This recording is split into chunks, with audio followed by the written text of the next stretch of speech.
सतगुरु रामपाल जी भगवान। अरे मैं तो इसी के देवा हैं? मतलब इसमें बोला तो सबको सुनाई देगा ना। इसको भी लगा लो कैमरे में, रिकॉर्ड हो जाएगा। नहीं, दोनों को लगा लो, दोनों को ऐसे पकड़ के ऐसे घुमाओ, घुमा के उल्टा ऐसे ऐसे। अभी जैसे कि ये बात इसके ऊपर चल रही थी, अभी कल ही एक भगत जी से मेरी बातचीत हो रही थी। तो कोई धनानय आश्रम में सेवा करने गया था। तो कि भगत जी मैं तो आश्रम में सेवा करने गया, लेकिन वहां तो मुझे बहुत रोना आया। तो मैंने ऐसा क्यों हुआ भगत?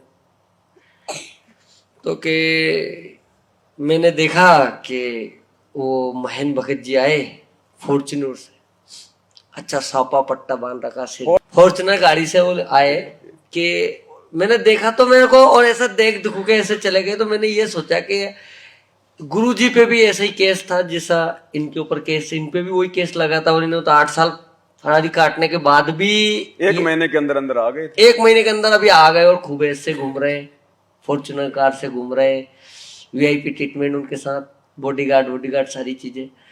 तो ये क्या है, मतलब ये क्या, कौन सा खेल है? मतलब कि उनके लिए कानून बदल गया, गुरुजी के लिए कानून अलग।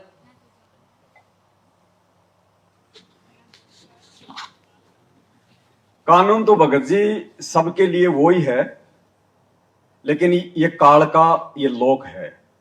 बरवाला कांड का जो जन्मदाता है वो महेंद्र ही है, हम सबको पता है इस बात का। किस प्रकार से उसने उल्टे सीधे बयान दे के पुलिस प्रशासन को जबरन सतलोक आश्रम बरवाला के अंदर अटैक करने के लिए आमंत्रित किया। धारा 144 लगी हुई है, फिर भी सबको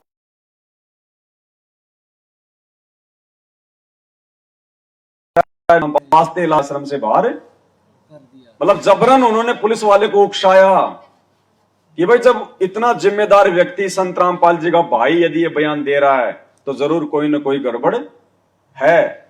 उस समय तो 3 तारीख से लेके 20 तारीख तक मैं भी स्वयं भी वही था। थे ना, तो प्रशासन ने देखा कि ना तो यहाँ चिड़ी आ सकती ना चिड़ी जा सकती, 144 धारा लगी हुई है, और संत रामपाल जी का भाई कह रहा है कि संत रामपाल जी आश्रम में है ही नहीं, तो जबरन पुलिस प्रशासन को आश्रम पे अटैक करना पड़ा कि माजरा क्या है। कहीं संत रामपाल जी वास्तव में कहीं जो है अंडरग्राउंड तो जो है नहीं कर दिए गए। एक बार आपसे ये भी बोला था ना, गुरुजी का आदेश कोई आता है तो पहले मेरे पास वेरीफाई होता है।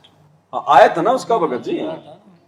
भाई ये बहुत, ये पहले से ही सारा सिस्टम है भगत जी, ये काल का पूरा षड्यंत्र है ये। गुरुजी का आदेश भी डायरेक्ट नहीं आएगा, पहले ये तो वेरीफाई करूंगा। ये शुरू से नहीं मानते ये लोग गुरुजी को।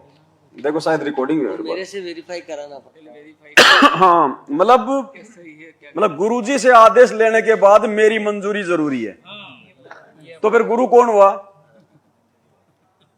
भाई? जब गुरुजी ने आदेश दे दिया कि बेटा तूने ये काम करना है, और उसके बाद में हमने महेंद्र से वेरिफिकेशन करना पड़ेगा कि गुरुजी ने जो कहा है वो काम हमने करना कि नहीं करना, तो फिर गुरु कौन हुआ? तो ये बातें भगत जी कौन बोल सकता है? वो बोल सकता है जिसकी बुद्धि बिल्कुल उसके मतलब घुटनों में हो। अरे गुरु का आदेश, उसके बाद में किसी जीव के आदेश की आवश्यकता है क्या? लेकिन वो महेंद्र कैसे मानेगा भगवान यार, उनके साथ खेले कूदे गुरुजी। अब वो तो बात है ना भगत जी, काल तो देखो, अब वही तो कह रहे हैं गुरुजी कि हम गुरुजी को अपने जैसा इंसान मान के चलेंगे तब तक परमात्मा कह रहे हैं हम धोखा खा जाएंगे। यदि हम गुरुजी को अपने जैसा यदि हम गुरुजी को अपने जैसा एक मानुष मान के चलेंगे, उनके साथ में रहेंगे, तो कभी ना कभी बात बिगड़ेगी, और वो बात बिगड़ गई। देखो क्या कह रहे हैं गुरुजी, यदि तुम गुरुजी को अपने जैसा एक आम व्यक्ति मान के चलोगे और उनके साथ में रहोगे, तो कभी ना कभी मन में दोष आएगा। परमात्मा बताते हैं, गुरु मानुष कर जानते ते नर कहिए अंधे, ओवे दुखी संसार में आगे यम के फंदे। गुरु को मानुष कर जानते तो ते नर कहिए अंधे, और फिर होवे दुखी संसार में, फिर काल के फंद। पुणात्मा, हमने गुरुजी को परमात्मा मानना पड़ेगा। परमात्मा मानने से हमारी यह प्रॉब्लम सोल्व होएगी, नहीं तो नहीं हो सकती। हम अपने ही जैसा गुरु को माने, एक मानुष रूप मान करके हम यदि उसके साथ रहेंगे तो कभी ना कभी दोष आपके मन में आवेगा। और ये दोष इन सब के मन में आ चुका है। यदि गुरु को मानुष मान के उसके साथ में रहेंगे तो मन में दोष आएगा। आ गया दोष और अपना धंधा शुरू कर दिया इन्होंने। क्या आवश्यकता है भाई? कौन से भगत हमेशा आश्रम में जो है रहेंगे? कोई महीने में 1 दिन के लिए जाएगा, कोई बेचारा 2 दिन के लिए जाएगा, इतना ही है ना। अरे 2 दिन की साथ संगति तो यहां भी है, तो क्या यहां हमने पूरा मतलब आश्रम बनाने की आवश्यकता है क्या? हमने कोई आश्रम बना रखा क्या? यहां ये किराए पे ले ली, परमात्मा की यहां पे 2 दिन जो है मतलब की महिमा हो जाएगी, उनकी चर्चा हो जाएगी, बस अपने अपने घर पे। आज आश्रमों की हमारे को जरूरत है ही नहीं, और ना आश्रमों की हमें कभी आगे जरूरत पड़ेगी। इस भक्ति मार्ग में आश्रमों के लिए कोई जगह है ही नहीं। अगर आश्रम हो गए तो पाखंड शुरू होगा, धंधा शुरू हो जाएगा। इसलिए परमात्मा ने अपने सत्संगों में पहले ही संकेत किया हुआ है कि सतलोक जाने से पहले ऐसी व्यवस्था करके जाऊंगा, बच्चों तुम्हें कहीं हांडने की जरूरत ही नहीं पड़ेगी, धक्के खाने की जरूरत ही नहीं पड़ेगी। घर पे रह के अपनी भक्ति करना और अपना काम धंधा करना। क्या करें गुरुजी? देखो सारे संकेत कर रखे गुरुजी ने, शुरू से लेकर एंड तक सारे, हर चीज का जवाब, हर शंका का समाधान उनके सत्संगों में है। गुरुजी कह रहे कहीं हांडने की जरूरत नहीं पड़ेगी आपको। ये दास जब सतलोक जाएगा ऐसी व्यवस्था करके जाएगा। पुण्यात्माओं, ये ऐसा ज्ञान है सिंपल लैंग्वेज में, बूढ़े तो बूढ़ा कति 70-80 साल का भी इस ज्ञान को समझ जाए। अगर बालक 10 साल का भी इसको ध्यान से सुनेगा तो कति उंगलियां पर हटा दूंगा आपके। ज्ञान तो इसलिए बताना जरूरी हो गया कि अज्ञान गणा हो गया, कोई तुम्हें विचलित ना कर दे और ये बात बिगाड़ ना दे काल का दूत आके। इसलिए नहीं तो फिर 2 अक्षर की बात है, ये ज्ञान है, ये नाम है, ये भक्ति करो, फिर बातें खत्म होगी।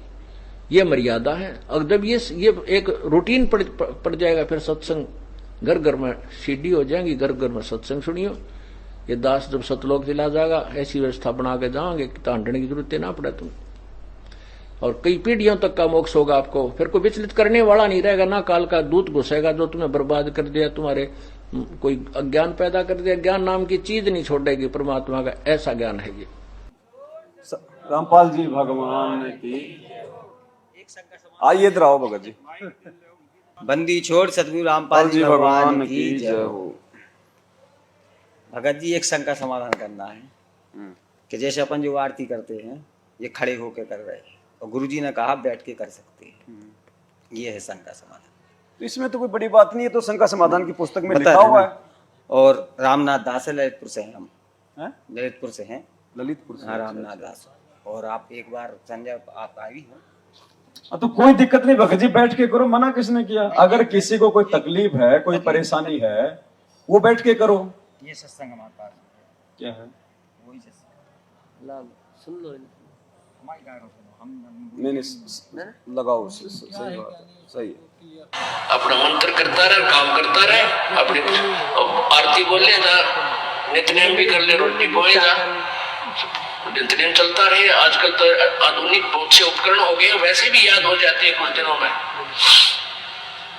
और नहीं बैठ कर अपनी किताब लेकर वो पढ़ ले। अब हवन हो गया तो हम अपना काम आप करेंगे, जो बात बनेगी। भगत जी कह रहे हैं ये जो सत्संग इन्होंने सुनाया है, इस सत्संग में जैसे परमात्मा कह रहे हैं कि भाई अपनी रोटी भी पोई जा और अपना नित्यनियम भी कर ले, है ना। अपना कोई काम है, कोई झाड़ू पोछा है, वो भी अपना करते रहो और अपना नित्यनियम भी कर लो। भगत जी ये जो परमात्मा ने जो बात बताई ना, ये प्रारंभिक स्थिति है एक भगत की। भक्ति मार्ग से जुड़ते ही आप किसी भगत को पूर्ण मर्यादाओं में रख के भक्ति नहीं करवा सकते। और जब परमात्मा सभी के सामने बैठ के जब अपने मुख कमल से इस सत्संग करते हैं, तो परमात्मा जो है उस सत्संग में सभी के लिए संकेत करते हैं। यानी उस सत्संग में भगत जी कोई सारनाम प्राप्त भी बैठा है, उसमें कोई सतनाम प्राप्त भी बैठा है, उसमें कोई प्रथम नाम वाला भी बैठा है, और एक व्यक्ति ऐसा है जो आज खाली सत्संग ही सुनने आया है। तो परमात्मा सभी के हिसाब से उसमें जो है वो सत्संग करते हैं, और जिसको जो बात समझ में आ जाती है उस हिसाब से उस बात को जो है वो पकड़ लेता है। अब आपकी बात को दो प्रकार से परमात्मा इसका समाधान करवाएंगे। भगत जी को थोड़ी सी यहां डाउट ये हो गया कि गुरुजी कह रहे हैं कि अपना नित्य नियम भी अपना जो है लगा दो, अपना वो करते रहो। नहीं, और बैठ के पुस्तक लेके भी कर सकते हैं भाई, अपन तो हाँ, कोई बात नहीं, कोई बात नहीं। शांति से बैठने का मतलब क्या होता है वो भी आपको समझाएंगे भगत जी। मतलब चाहे मतलब बैठ के कर लो नित्य नियम, अपना काम करते करते कर लो, अपना जो मर्जी कर लो। अब भगत जी ने तो सुना दिया आपको, स्पष्ट तो इसमें आदेश दिया नहीं गुरु जी ने कि भाई आपने बैठ के ही करना है, आपने खड़े होके नहीं करना, ऐसा तो कुछ लिखा नहीं इसमें। क्या करें गुरु जी, अपना मतलब बैठ के कर लो, अपना आराम से कर लो। ठीक है, अब एक छोटा सा सत्संग सुनाऊंगा भगत जी मैं भी आपको परमात्मा का, 2 मिनट का। ठीक है, अभी चौथा दिन है। एक जो आपने पहले आपको बताया था कि कोल्हापुर के अंदर एक भक्त है हमारे, पूरा परिवार परमात्मा का नाम लिए हुए है। तो उसमें पीछे आपको बताया था कि वो पूरा परिवार उपदेश लिए हुए हमारा, और वो एक सीडी बना रखी है, दास ने सीडी, वीडियो सीडी में भर रखा है, नित्यनेम सुबह का। तो वो वीडियो सीडी लगा करके और टीवी में चला करके पूरा परिवार सत्संग सुबह का नित्यनेम किया करता है। तो वो बता रहे थे कि हम शाम जब पिछले 8 श्लोक रह जाते हैं। अब सुनना पे ध्यान से, इसमें परमात्मा कह रहे हैं कि वो परिवार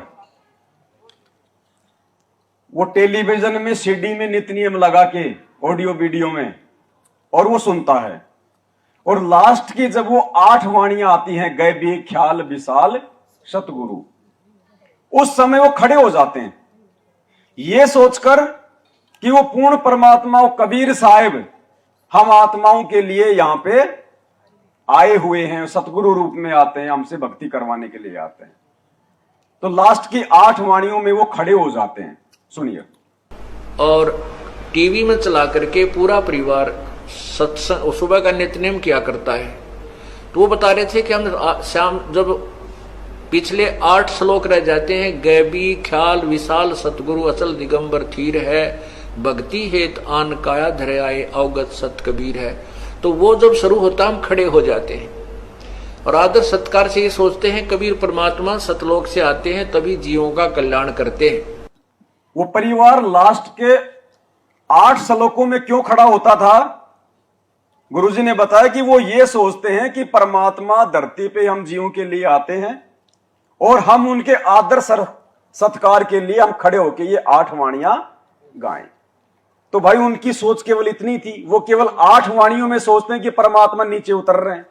हम सत्सेवक जब से नित्य नियम शुरू होता है उसी समय से ये सोचते हैं कि सामने हमारे भगवान ही बैठे हैं, इसलिए उनके आदर सत्कार में हम खड़े होते हैं। बाकी हमने सबको कह रखा है, अगर किसी को दिक्कत है, कोई बीमार है, कोई एक्सीडेंट है, कोई कुछ भी, चाहे लेट के करो, बैठ के करो, सो के करो, कोई दिक्कत नहीं है। मेन चीज है वाणियां हमारे कानों में जाए और हम उन वाणियों पे अमल करें। जब तक वाणियों पे हम लोग नहीं चलेंगे तब तक चाहे तुम खड़े होके कर लो, चाहे तुम बैठ के कर लो, चाहे तुम लेट के कर लो, चाहे तुम भक्ति बोध से कर लो, चाहे तुम डीवीडी से कर लो, कोई फायदा नहीं होगा। सुनने मात्र से फायदा नहीं होगा, रट्टा लगाने मात्र से फायदा नहीं होगा, जब तक हम उन वाणियों को अपने जीवन में अमल नहीं करेंगे। दूसरी चीज क्या है, इस भक्ति मार्ग को जिसको जैसा समझ में आता चला जाता है उस अनुसार वो अपना लेता है, लेकिन गुरुजी कभी किसी को दबाव नहीं देते। परमात्मा कैसे? एक सत्संग कर रहे हैं गुरुजी माता बहनों के लिए, आपने भी ध्यान से सुनना चाहिए, जो माता बहनें अभी तक उन आदेशों पे नहीं चल रही हैं। और उस सत्संग में परमात्मा ने फिर क्या संकेत किया? पति भरता और सुहेलड़ी सेवन अधिक अपार, पति भरता भाव नहीं ये चूम चटक सिंगारे।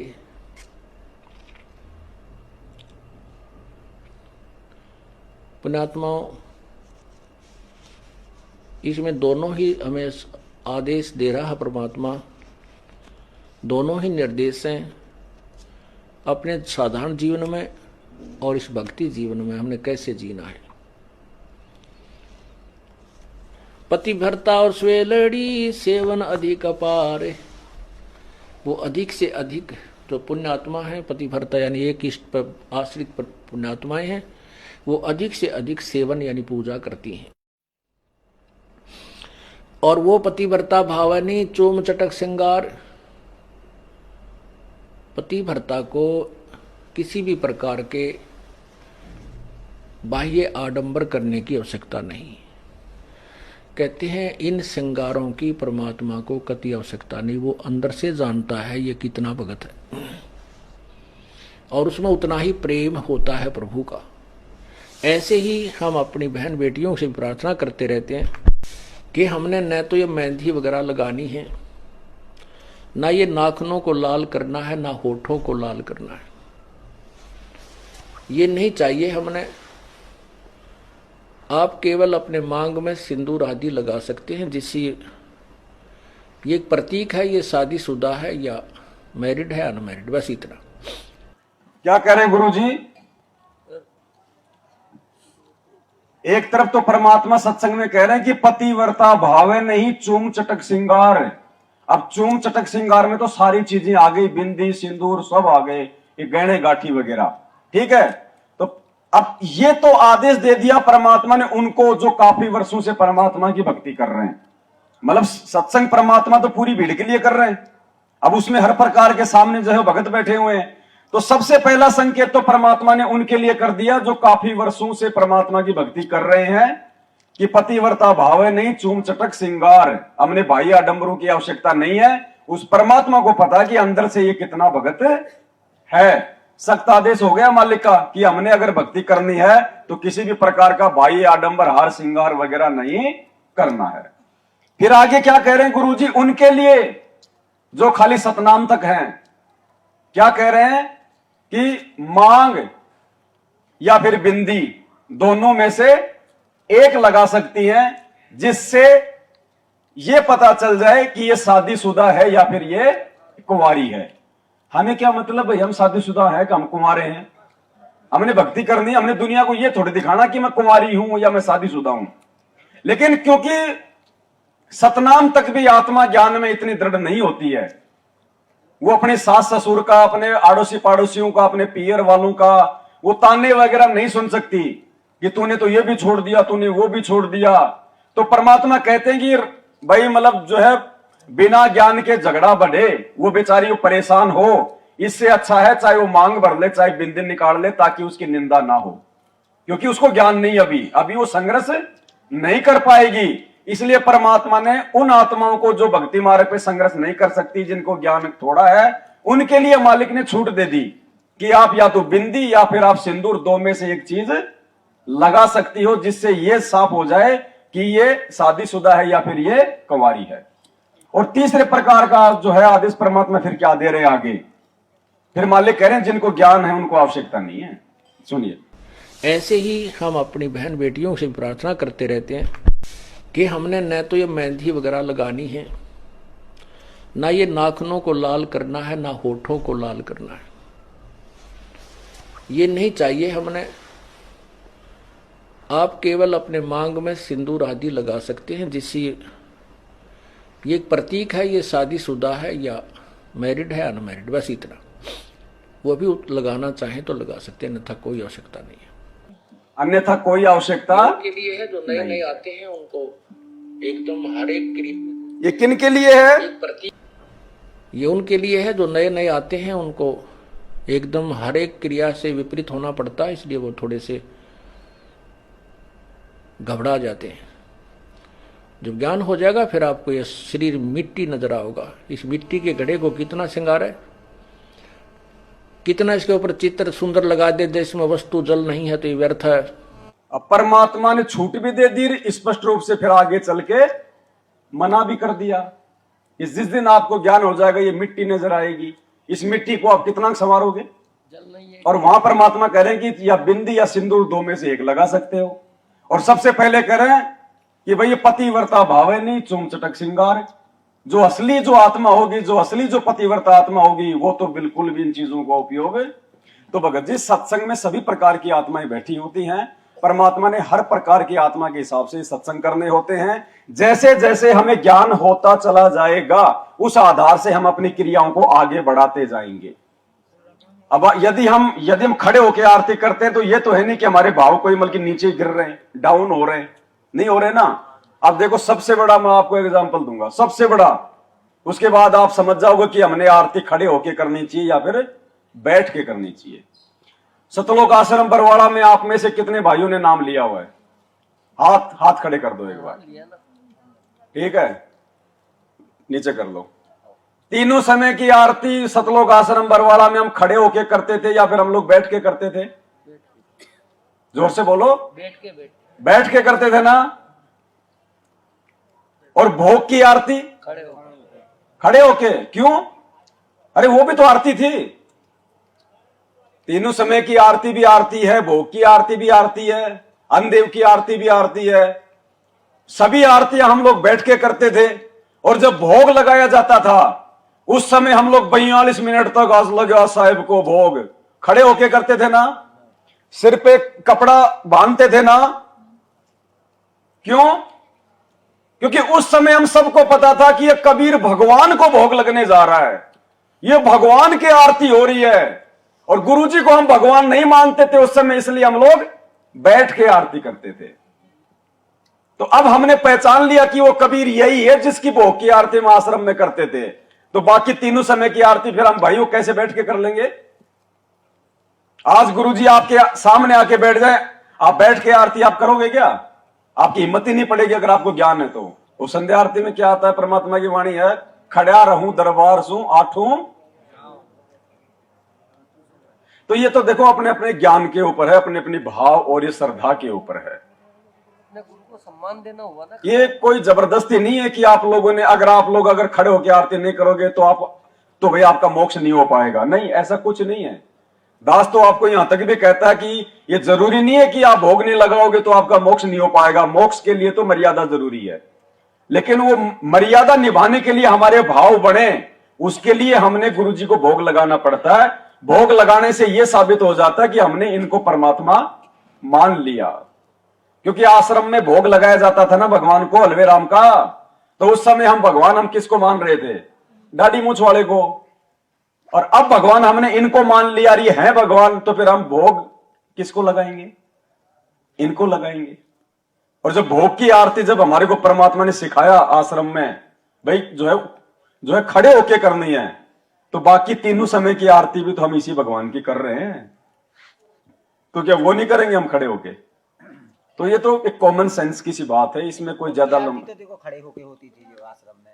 और जो अपनी भोग की आरती क्यों भाई? भोग की आरती क्यों होती थी खड़े होके? मजदूरी पे गए हैं, समझ रहे आप, मजदूरी पे गए तो खड़े होके आरती करेंगे हम लोग। मजदूरी आप बैठ के करते हो, आप खड़े होके करते हो? खड़े होके करते। तो फिर आरती खड़े होके करने में दिक्कत क्या आ रही है? देखो कैसे दिक्कत नहीं। जब 2 टाइम की रोजी रोटी के लिए 8-8 घंटे हम लोग सर पे टोकरी रख के इधर उधर घूमते रहे, और भगवान के लिए उनको खुश करने के लिए खाली आधे घंटे में हमारे पैर थोड़े दुख रहे हैं। देखो वो एक रोजी रोटी है, अगर नहीं करते हैं तो कहाँ से मतलब जुगाड़ कट होगी काम धंधे की? तो वो तो एक मजबूरी हो गई। और परमात्मा ने उस धंधे से ज्यादा महत्व किस चीज को देने के लिए कहा? तो गुरुजी ने इसीलिए तो कहा कि ये चलते फिरते उठते बैठते भक्ति करो। वो उनके लिए भगत जी, जो लोग अभी समय नहीं निकाल पा रहे, जो भक्ति से ज्यादा जो अपनी रोजी रोटी को महत्व दे रहे हैं, वो उनके लिए। जैसे वो तो चाहे ना करो आरती, उसमें भी कोई दिक्कत नहीं है। अब 2013 से हमने नाम दीक्षा ली, तो 2013 से हम मालिक की दया से अंगूठा टेक है, पढ़े लिखे भी नहीं है, लेकिन फिर भी अक्षर ज्ञान है, तो अपना पकड़े रहते। आरती जो पुस्तक है वो लेके हमेशा बैठ के ही करते हैं, और कहीं अगर भूल जाते तो जहां अटका आ जाता वहां पकड़ लेते लाइन। तो हमारी तो बात शुरू से है कि हम बैठ के ही आरती करते, और नित्य नियम सुबह का अपना स्पीकर से वो तो कोई दिक्कत नहीं भगत जी, आप बैठ के करो। कोई जरूरी नहीं कि आप जो खड़े होके नहीं करोगे तो परमात्मा आपको मार्ग से बाहर निकाल देगा, ऐसा नहीं है। अब भोग की आरती ऐसी है कि भोग प्रसाद जब लगता है तो वो रोजीना थोड़ी लगता है। वो तो देखो भगत जी, हमने भगवान पहचान लिया तो हम इनको भोग लगा रहे हैं। हमारे भाई इनको नहीं भोग, हमारे भाई इनको नहीं पहचान रहे तो इनको भोग इनको नहीं लगा रहे। अब वो कहेगी भाई तुम क्यों लगा रहे हो भोग? तो वो तो हमारे मल की विवेक के ऊपर है, हमारी जो है श्रद्धा के ऊपर है। हाँ। तो इसी प्रकार भगत जी जो खड़े होके जो आरती हम कर रहे हैं, देखो हम सात संगत से कब जुड़े? सात संगत से हम वैसे नहीं जुड़ गए। पवन दास गुरुदोई हमने सब सुना, ना इनकी वीडियो ना देखना, नाम खंडित हो जाएगा। तो देखो नाम खंडित तो अपन जानते हैं कि गुरुदोई किसको बोलते? जो उल्टी सीधी बातें करे, ठीक है, जो गुरु के प्रति सही बोला तो क्या भाई सुनना चाहिए। तो हमने ये सत्संग सुना था सबसे पहले। पूरे पंथ पे इसका एक भी शब्द जनता इस सत्संग को सुन के हमने ऐसा बेहुदा ज्ञान इन लोगों का कभी नहीं पता। दुनिया को करोड़ों लोगों को डबो दिया। फिर उन्होंने नवी कल ये दसी सबको कि किसी की पुस्तक नहीं पढ़ना और किसी की सीडी भी नहीं देखना, वो नहीं लेना। ये नवी कल 10 का सबका थपकी मार के भेज दिए। अब वो श्रद्धालु बेचारे वो नो सोचे गुरु जी का आदेश होगा हमने किसी की पुस्तक नहीं पढ़नी। उनको इन्हों ना पता ये काल के जाल में बांध दिए तो कति की ठड़ी बांध के कर दिए और झोंक देंगे उनके अंदर। ज्ञान पढ़ने में क्या दिक्कत है? हमारा भी पढ़ो और उनका भी पढ़ो। हमारा भी सीढ़ी देखो उनकी भी सीढ़ी देखो तब निर्णय होगा। कहाँ जा रहे हो तुम? तो कहने का दास का तात्पर्य ये है किसी बात कि इनके पास न तो कोई वो देखो भगत जी, ये भी बहुत बड़ा खेल है। अब आपने इस आधार से हमारी वीडियो देखना शुरू कर दिया। भाई गुरुजी कह रहे हैं खुद ही कि भैया उनकी भी देखो और हमारी भी देखो है। और जब तक दोनों तरफ का निर्णय नहीं करेंगे तब तक हम कैसे वो जो है वो जान पहचान हम कर पाएंगे। अब ये सत्संग में तो आपने सुन लिया। और वैसे ऑडियो वीडियो में गुरुजी क्या कह रहे हैं मैनेजमेंट वालों को? दास के लिए गुरुजी क्या दे रहे हैं आदेश? ये दे रहे हैं ना उसकी कोई पुस्तक नहीं पढ़नी, उसका कोई वीडियो नहीं देखना। जो उसका वीडियो तो देखेगा उसका नाम खंड हो जाएगा। वो हम बात नहीं मानते। वो तो हम इसलिए है शुरू से नहीं मानते क्योंकि हम भी 6 महीने जेल में रहे हैं। हाँ तो ये ज्ञान आधार से नहीं मान रहे ना आप भी जेल में रहे आए हो। ये तो हम जानते कि ये सब फर्जी है। जो वो बताई गई ना वो कॉल बॉन्डी के करके से जो बात हो रही है भगत जी फर्जी है। अरे हमने भी तो बात करी ना जेल से, उसी 1 नंबर जेल से। हाई लेवल की बातें हैं, नहीं समझ में आए इतनी जल्दी। हम भी जेल में रहे ना तो हमने भी तो घर पे बात करी ना। तो हमारे आसपास भी 2 3 4 10 पुलिस वाले रहते थे और लाइन लगी रहती थी। सभी के घर पे आश्रम बात होती थी। तो जो आश्रम से बात हो रही ना तो जो बगल बाउंड्री के करके हो रही है समझो। ध्यान लगाओ उस फोटो को देखिए गौर से। ये तो उल्टा सीधा एक दूसरे की तस्वीर जो बदल देते हैं ना ये लोग, डुप्लीकेट भी बन जाता। किसी की कोई भी आवाज बोल सकता है। ये नहीं हम मानेंगे भगत जी, ये फर्जी है। और फिर जो गुरुजी ने सत्संग सुना दे तो ये किस लिए सुना दे? हमारे लिए हम इसी को आधार मानते हैं, बाकी के हम किसी को नहीं मानते। सत्संग किसके लिए? सत्संग फाइनल है। देखो ये अध्यात्म है, ये सत्संगों से समझा जाएगा। गुरुजी ने क्या बताया? एक संत ने अपने भक्तों को अपने पास में बैठाया और रोज उनको वो ज्ञान दिया करते थे कि बच्चों जो अपने गुरुजी की आज्ञा नहीं मानता, जो अपने गुरु के आदेशों की अवहेलना करता है वो नरक में जाता है। बताया।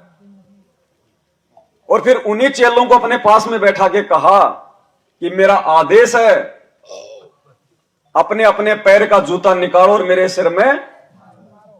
अब सत्संग में तो वो गुरु कह रहा है कि अपने गुरु की तरफ अगर उंगली भी कर दी तो नरक में जाओगे।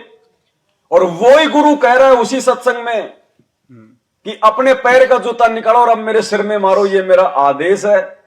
अब वो क्या? वो परीक्षा। तो भक्ति मार्ग का जो विधान है वो तो गुरुजी सत्संगों में डाल के चले गए। वो बिल्कुल गुरुजी ने तो अटल है। अगर ये भक्ति चलेगी, ये ज्ञान मार्ग चलेगा तो गुरुजी के सत्संगों के हिसाब से चलेगा। अब भक्तों के विवेक की बुद्धि की 28 साल से ज्ञान देने के बाद में अपने ही भक्ति विधान के विपरीत आदेश देके गुरु कैसी भी परीक्षा ले सकता है भगत जी? तो गुरुजी ने तो अभी तो बोला कि शीश दिए जो गुरु मिले तो भी सस्ता जान। हमें रावण जैसा शीश थोड़ी देना है। नहीं तो शीश तो उसने भी नहीं दिया। नहीं तो उसने कहा अपने गुरु जी के जूते मार दिए। उसने तो अपने सिर पे मारे ना। हाँ तो अपने सिर पे मारे, अपने सिर पे मारे ना। हाँ तो लेकिन आदेश की तो उसने पालना उसने की ना। तो भाई वो शीश भी तो गुरु जी का भी था। मतलब जैसे कहने का मतलब है गुरु अपने ही ज्ञान के विपरीत आदेश देके भी परीक्षा लेगा। हाँ। साल भर तक टीचर बच्चों को पढ़ाता है भारत की राजधानी दिल्ली। और जब वो उनकी परीक्षा लेता है तो भगत जी क्या लिखता है वो पेपर में? भारत की राजधानी क्या है? क्या उसको नहीं पता क्या है भारत की राजधानी? बच्चों की परीक्षा ले रहा कि जब मैंने साल भर तक इनको पढ़ाया तो इनका दिमाग कहां था? तो भगत जी 2014 के बाद से जितने भी ऑडियो वीडियो जो भी कुछ हो रहा है ना, ये सब हम भक्तों की परीक्षा है। इससे कोई मतलब नहीं है भाई, ये अध्यात्म है। इन ऑडियो वीडियो को देख के विचलित मत हो जाना। इन ऑडियो वीडियो को दास हमेशा आपको एक बात बोलता आया है, शुरू से ही, जब से ही आने लगी हैं। दास ने आपको क्या कहा कि भैया फर्जी हैं, नकली हैं, लेकिन इन ऑडियो वीडियो में जो बातें हमारे गुरुजी के ज्ञान से मेल खाएंगी वो हमें स्वीकार्य हैं, मंजूर हैं। बाकी हम नहीं मानेंगे, चाहे गुरुजी की क्यों ना हो। तो इसका भी परिणाम वो दिया ना प्रमाण गुरुजी ने, इंद्रमती का जो सत्संग है उसके अंदर, कि स्वयं गुरुजी भी आए, मतलब कि काल ने गुरुजी का ही रूप लिया। हाँ। और उसने वो आदेश बताया, तो बताया कि भाई गुरुजी भी आ रहे हैं और आदेश दे रहे हैं, और यदि वो ज्ञान से नहीं मैच कर रहा है नहीं करना, तो आपको स्वीकार ही नहीं करना है, चाहे भले गुरुजी आपको आदेश दे के, लेकिन तो वो हाँ, गुरुजी के बताए ज्ञान से मैच। सत्संग में गुरुजी ने ये भी तो बोला कि मेरे रूप में, मतलब मेरे रूप में काल भी आ सकता है। तो वहाँ सतनाम का जाप जो आपको मंत्र मिला वो करना पड़ेगा जब उसका चेहरा चेंज होगा। तो अभी हमारे सामने क्या गुरुजी भैया परमात्मा निचोड़ के लेके जाएगा, मसल देंगे एक बार। ऐसा नहीं, सतलोक ऐसे नहीं मिलेगा। अगर ऐसे मिलता तो गुरुजी हमें क्या कहते हैं, तुम लाखों बार मेरे शरण में आ लिए, लाखों बार तुमने कलयुग निकाल दिए, लेकिन रह जाते हो। तो मैं हमेशा ये प्रार्थना करूंगा, या तो मानना अपने गुरुजी के खाली जो है मतलब प्रवचनों की, उनके सत्संगों की, या फिर जब तक आप खुद जाके गुरुजी के सामने खड़े होके कोई आदेश प्राप्त नहीं कर लेते तब तक मत मानना। कोई दूसरा गुरुजी को कह के क्या आदेश जो है वो दिलवा रहा है, ये आपको स्वीकार्य नहीं होना चाहिए। आप खुद जाके पूछो, खुद जाके आदेश लो, आपके सामने गुरुजी कह दे हाँ बेटा ये सही है गलत, या तो तुम लोग उस बात को मानना, या फिर गुरुजी ने जो सत्संग कर दिए वो उनका भक्ति विधान है, वो कभी फेल नहीं हो सकता जिंदगी में। बाकी तो परमात्मा है, बेहतर प्रकार की लीला करेगा, आप और हमारी दिलो दिमाग से बाहर है। अगर मैन अगर पटरी से नीचे उतर गए, भाई ट्रेन अगर पटरी से नीचे उतर गई तो फिर वो नहीं चल पाएगी, भले उसमें बहुत जान है लेकिन वो नहीं चल पाएगी आगे। तो भक्ति मार्ग की जो पटरी है वो गुरु जी के सत्संग है। सत्संगों को जिसने अपना गुरु बना लिया वो कभी भक्ति मार्ग पे मार नहीं खाएगा। जानबूझ के परमात्मा बरवाला कांड में चुपचाप रहा। गुरुजी ने ये करवाना ही था, इसके किए बिना गुरुजी के परिवार का पाखंड भगत समाज के सामने नहीं आ सकता था, लोगों की आस्था उनसे नहीं हट सकती थी। और भक्ति मार्ग में सबसे बड़ा रोड़ा उनका परिवार, ये वंशवाद है। 4 युगों का इतिहास है ये, 1000 साल तक भगवान ने मार्ग चलाना है, ऐसे कोई कच्चा काम करके नहीं जाएगा। सब पता परमात्मा को कौन क्या कर रहा है, आज क्या उसको पता नहीं, बाहर कौन क्या कर रहा है, ये साथ संगतियां कौन करवा रहा है, ये हिम्मत कौन दे रहा है, ये नई ये प्रेरणाएं अपने गुरु, ये इतनी सारी बातें जो साथ संगतियों में कितने बदलाव हुए तुम्हें पता है। एक किताब बन जाएगी जिस दिन हम इन बातों पे विचार करने लगेंगे। गुरुजी ने दाढ़ी मूंछ वाली फोटो को भगवान बताया और इस दास के माध्यम से परमात्मा ने उस फोटो को सबके जो घरों से बाहर निकलवा दिया। क्यों भाई, तुमने मेरी बात क्यों मानी तुमने मेरी बात, जब तुम्हारे गुरुजी ने नाम दीक्षा के साथ में तुम्हें वो दाढ़ी मूंछ वाली फोटो दी कि यो भगवान है, इसको दरबार में लगाना, इसके आगे आरती करना, उस फोटो को तुमने मेरे कहने से क्यों निकाला सबने। ये गुरु के आशीर्वाद बिना, उसकी मेहर बिना नहीं हो सकता। मेरी बात कोई नहीं मान सकता, ये वक्त की आवश्यकता है। ये गुप्त रूप में परमात्मा सारा काम कर रहा है, वो अंतर्यामी, उसको सबको पता है। मेरे कहने से आप खड़े हो के आरती आप क्यों करोगे भाई, मैं कौन लगता हूं आपका।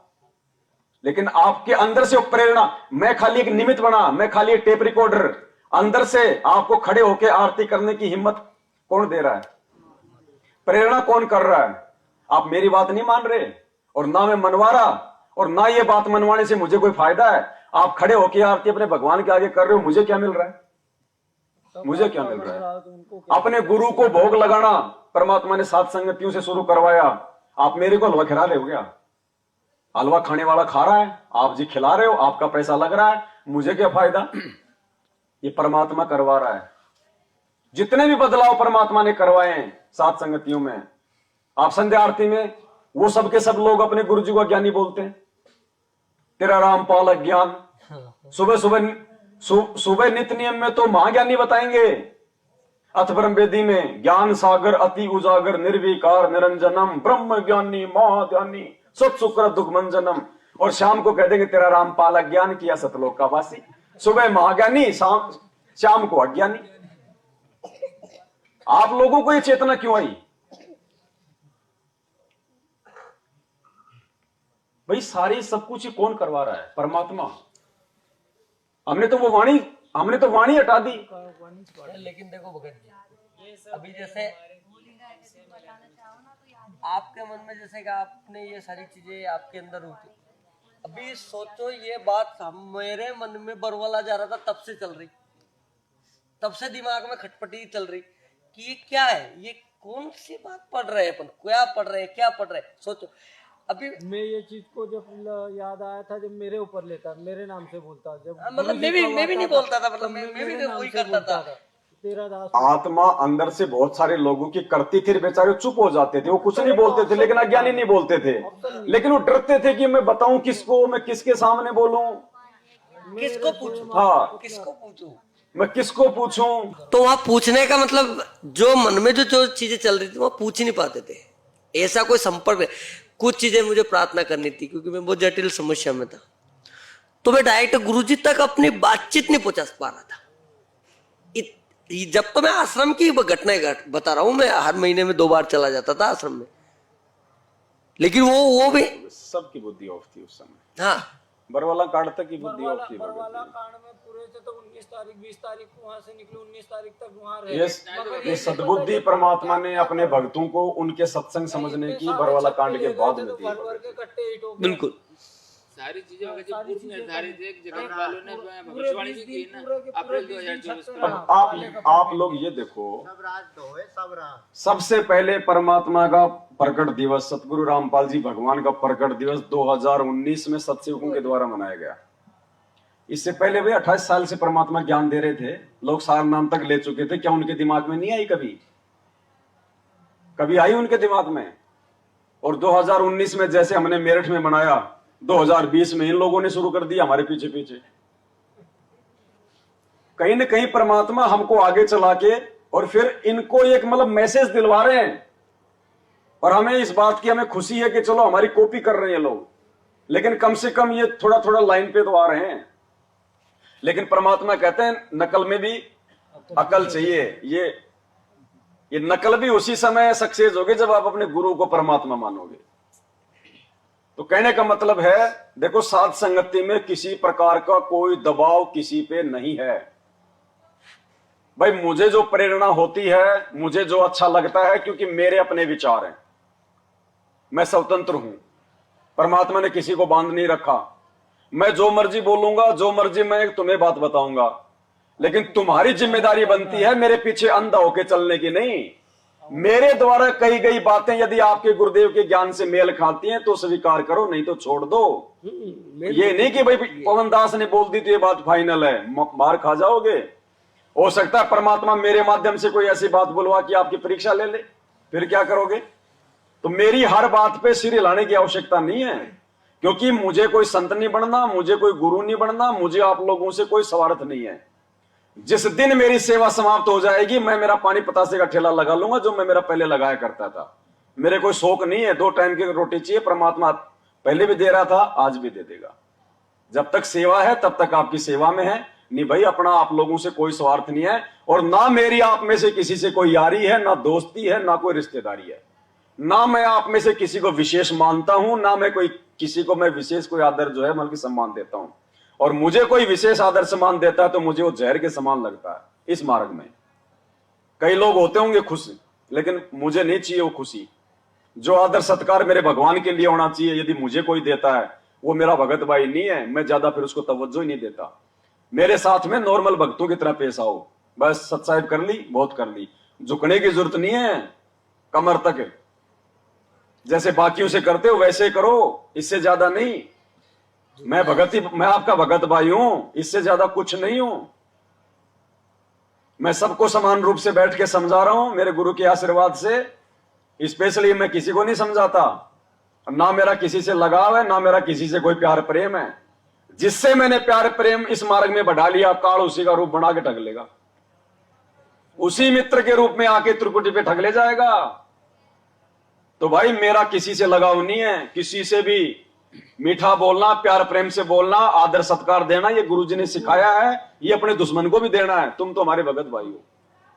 बाकी यारी दोस्ती नहीं, इस मार्ग में विशेष लगाव नहीं कि वो मेरा बहुत अच्छा मित्र है।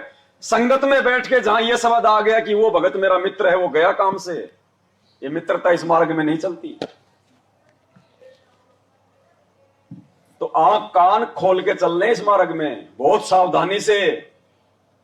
जब तक तुम्हारी आत्मा अंदर से गवाही ना दे कि हाँ ये क्रिया सही है जो भगत जी बता रहे हैं मालिक के आशीर्वाद से, जब तक आपकी आत्मा गवाही ना दे तब तक उसको ना करना भाई। और शर्माशर में नहीं कि भगत जी क्या कहेंगे, वो क्या कहेंगे, वो मुझे देख रहा है, कुछ नहीं। परमात्मा कहते हैं लोक लाज ना कीजिए, निर्भय हो रहिए, जो मन चावे राम को दासा तन डरिए। तो करना वही है। हालांकि पहले तो दास भी पूरी कोशिश करता है 99% कि मेरे से ही कोई ऐसी कोई क्रिया कोई त्रुटि ना हो जाए जिससे मेरे साथ साथ मेरे भाई बहनों की भी जो है वो कर्म फूटे। तो पहली बात तो परमात्मा ऐसी नौबत आने देगा नहीं। फिर भी क्या पता भाई, सबसे बलवान परमात्मा है। परमात्मा क्या पता ये भी तो चेक कर दे फिर संगत को कि ये मूर्ख इस पवन मैनेजमेंट को छोड़ के इस पवन दास के पीछे तो नहीं पड़ गए अब कि ये जो बात बोलेगा सारी मान लेंगे। ये तो हो सकता है परमात्मा कोई ऐसी आप लोगों की परीक्षा लेने के लिए मेरे मुंह से कभी कोई ऐसी बात भी बुलवा दे जो उनके ज्ञान के और उनके विधान के जो अमल की विपरीत हो। और कुछ मूर्ख गुरुजी के सत्संगों पे विचार ना करके मेरी बात को अगर मान लिया, वो गए काम से। सूक्ष्म खेल है, ये कच्चा धागा है, बहुत सावधानी। तो अंधे होके नहीं चलने आप और हमारे को। आप साथ संगत में बैठे इस मार्ग से यदि आप नीचे गिर गए, देखो काल तो क्या करेगा, गुरुजी ने क्या बताया, वो कमजोर नस को पकड़ेगा। जो कमजोरी है, क्योंकि वो भी तो अपने स्तर का अंतर्यामी है, मन रूप में बैठा हुआ अंदर, सब पता उसको ये क्या सोच रहे हैं। तो बहुत सावधान होके चलना है भाई। मैंने कभी भी 8 साल में किसी भगत को ये नहीं कहा कि मैं जो बोलूंगा वो फाइनल है, नहीं। दास ने ये कहा कि मेरी हर बात को गुरुजी के ज्ञान से तोल लेना पहले। तुम्हारी आत्मा स्वीकार करे तो मानना, नहीं तो मैं बुरा नहीं मानूंगा। क्योंकि आपके मानने से मेरा भला नहीं और आपके ना मानने से मेरा कोई भला नहीं। मैं अपनी भक्ति से पार होऊंगा, आपको आपकी अपनी भक्ति पार करेगी। देखा देखी का मार्ग नहीं है। हम महिमा करने के लिए इकट्ठा होते हैं, परमात्मा की चर्चा करने के लिए, ज्ञान आधार से उनके सत्संगों पे जो है विवेचन करके अपने आप को आत्मिक रूप से दृढ़ करने के लिए हम यहाँ इकट्ठे होते हैं। ज्ञान विरुद्ध कोई भी बात लगे आपको सवाल करने का अधिकार है। आप जो है कि मुंह पे बोलो, यहाँ कोई इज्जत बेइज्जती नहीं है।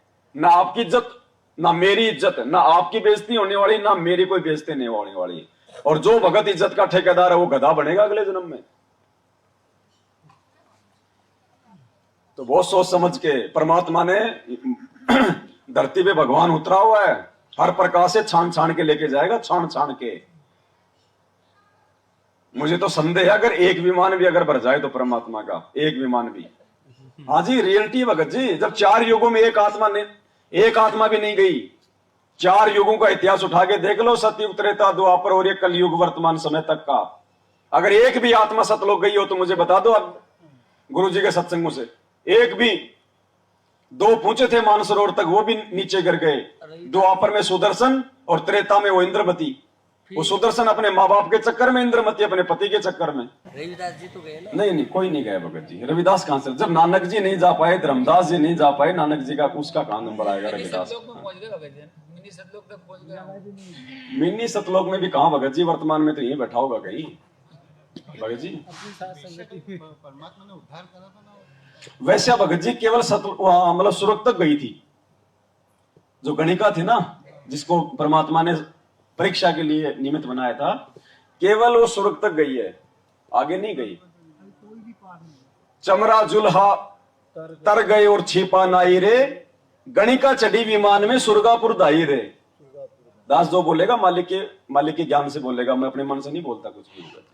मालिक की खुद की वाणी है। चमरा जुल्हा तर गए और छिपा नाई रे। तर गए मतलब यहाँ के जो बाकी हम जो 64 लाख थे मूर्ख, उनसे उत्तम हमारी गति हो गई। मतलब हम 650 साल से मानव जन्म लेके आ रहे हैं, हम लोग ये नरक भोगते आ रहे हैं, और उन आत्माओं को परमात्मा ने बीज रूप में कहीं बैठा दिया, मिनी सतलोक में या कहीं भी, और वर्तमान समय में डायरेक्ट उनको जन्म दे दिया। वो बार बार माँ के गर्भ वाला वो नरक भोग के नहीं आए। ये है नेकी संबंध। कहां से पार हो जाएंगे भगत जी? सत्संग सुनो ध्यान से। वो देखो ठीक है, उनके भाव थे भगत जी, भगत जी भाव थे, जो है उनकी श्रद्धा थी, लेकिन ज्ञान नहीं था, ज्ञान नहीं था भगत जी। नेकी ने क्या बोला अपने पति को, जब अपने बेटे की गर्दन काट के आटा ले आया घर पे, क्या बोला नेकी ने? बोला जी गुरुजी खाना खाएंगे, आंसू मत निकाल देना, नहीं तो गुरुजी को मालूम पड़ जाएगा। तो क्या उसको पता नहीं था? वो अंतर्यामी कहां मान रहे थे परमात्मा को कि तू रोना मत, नहीं तो गुरुजी को पता चल जाएगा कि ये बेटा काट के आए हुए हैं। क्या उसको पता नहीं था कि अंतर्यामी है? सारा खेल तो वही करवा रहा था। जानबूझ के परमात्मा ने परिस्थितियां पैदा की थी भगत जी उनकी परीक्षा लेने के लिए। और संबंध तो कहां से पार हो जाएगा?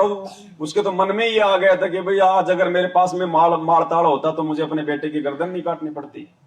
तो उसको तो परमात्मा ने फिर सम्मन सेठ बनाया, सम्मन वो सेठ बनाया, फिर अगले जन्म में जो है नौशेरवा का बादशाह बनाया, फिर उसको अब्राहिम सुल्तान बनाया। सम्मन वाली आत्मा तो थी अब्राहिम सुल्तान। भगत जी पार होने का समय ये है। आज इतने सत्संग सुन के 24 घंटे कान के मोबाइल लगा लगा के मजदूरी करते करते साफी से ये मोबाइल बांध लेंगे यहाँ पे, और इतने सत्संग सुनते सुनते उनकी बुद्धि भ्रष्ट हो रही है। और उस समय तो साल 2 साल में कहीं जब गुरुजी आते थे तब सत्संग सुनने को मिलते थे। वो कैसे पार हो जाएंगे भाई? गुरुजी ने क्या बताया? 64 लाख में 2 पार हुए। कौन? अर्जुन। और मुक्ति बोध जो आपके सबके घरों में होगी उसमें लिख रखा है गुरुजी ने, अर्जुन सर्जुन का भी वर्तमान में जन्म होगा। कबीर सागर का सरलार्थ पेज नंबर 212 और 213 के नीचे पढ़ना, मीराबाई का जो है वर्तमान में जो है जन्म होगा, साफ साफ लिखा हुआ है। रविदास जी का कहाँ लिखा है? अब ऐसे तो 64 लाख का कहां लिखा हुआ है? अब 2-4 का लिख दिया, संकेत कर दिया ना परमात्मा ने। पार होने के वक्त 2-3 स्टेज बताई परमात्मा ने, स्वर्ग चले गए, मिनी सतलोक चले गए। देखो परमात्मा ने एक सत्संग में बताया कि 2-3 आत्माएं थी जो परमात्मा के ज्ञान को समझी, लेकिन आगे चल के वो भी जो है फेल हो गई थी। अब एक बात बताओ फिर, ऐसे तो आप इस हिसाब से तो जब परमात्मा ने 650 साल पहले हाथी पे बैठ के जब परीक्षा ली थी तो रविदास को और गणिका को तो मालूम था कि परीक्षा हो रही है। उन्होंने तो कोई दोष परमात्मा में जो है देखा ही नहीं, तो वो तो फेल हुए नहीं, और फेल नहीं हुए तो उनको तो सतलोक में जाना था।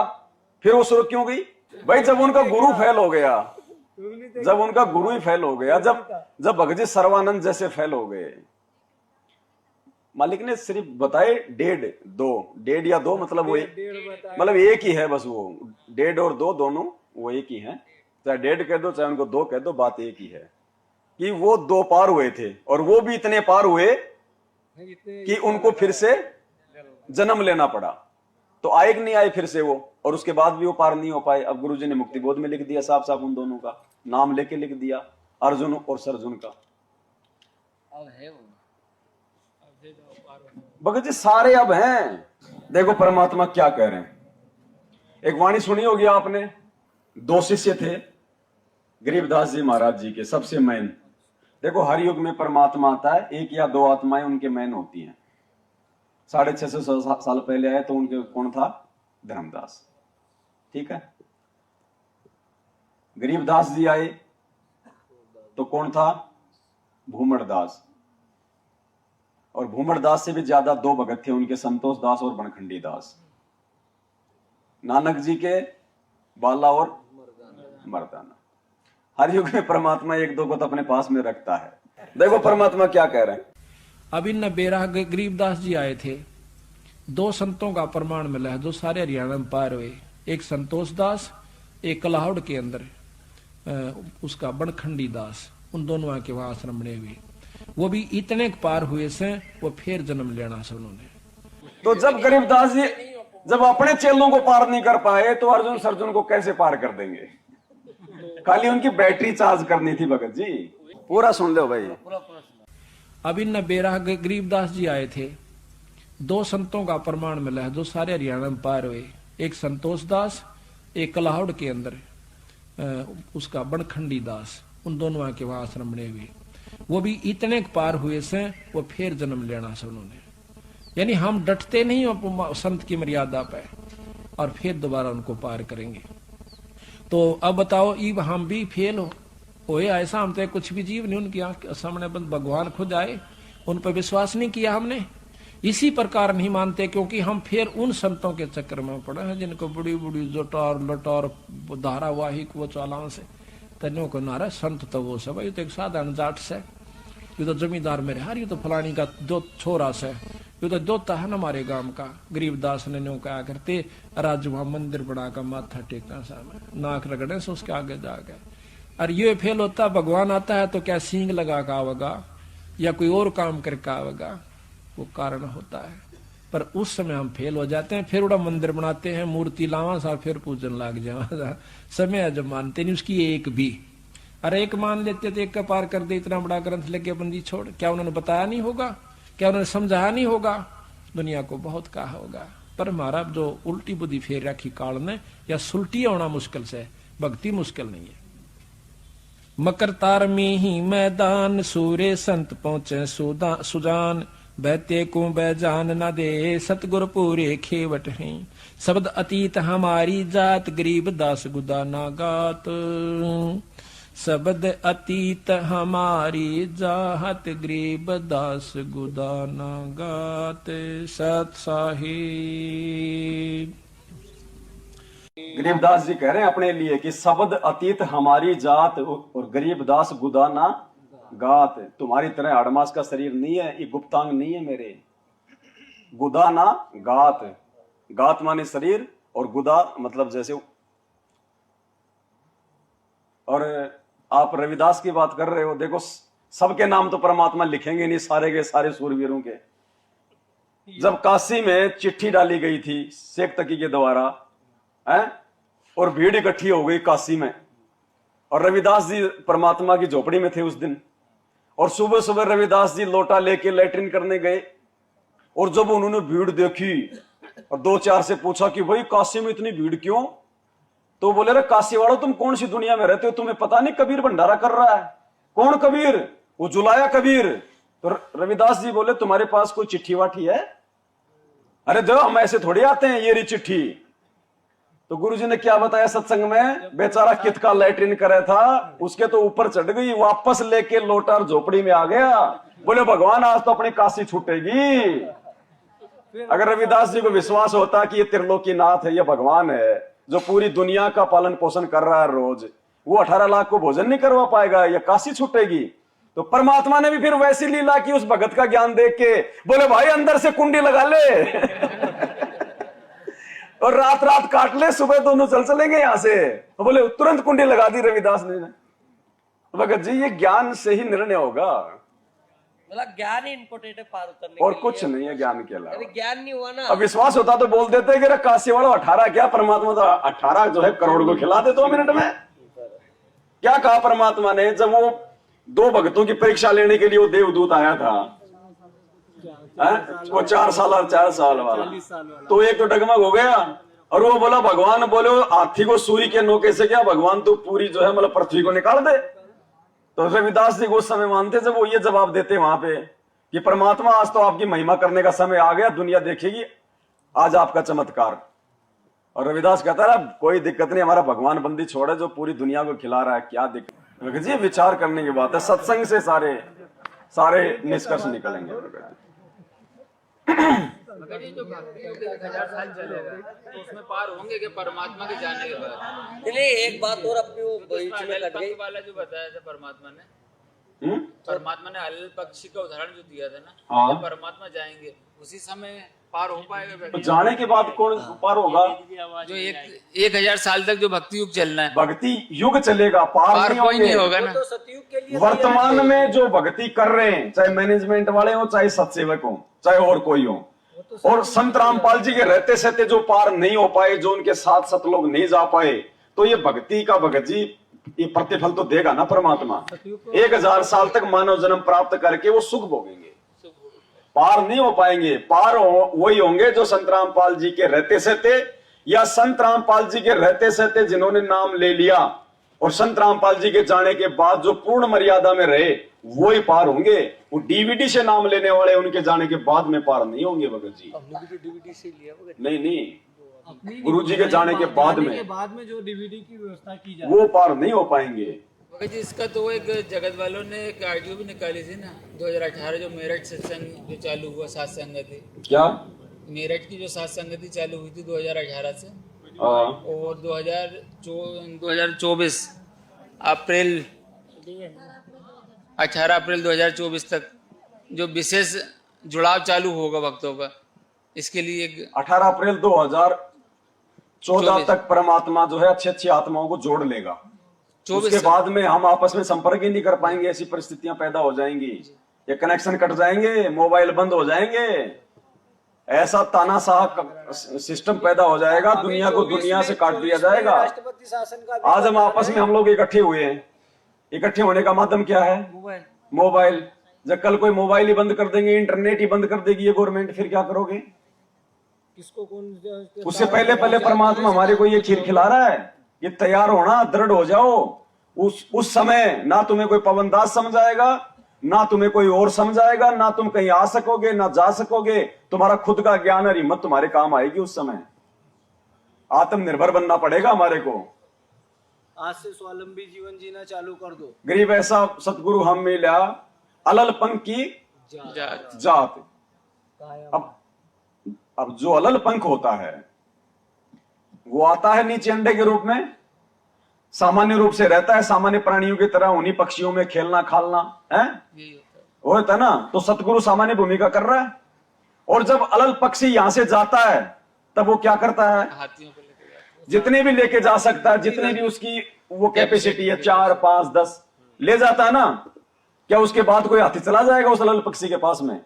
अलल पक्षी के जाने के बाद क्या कोई हाथी अपनी तरफ से वो चला जाएगा? बिल्कुल।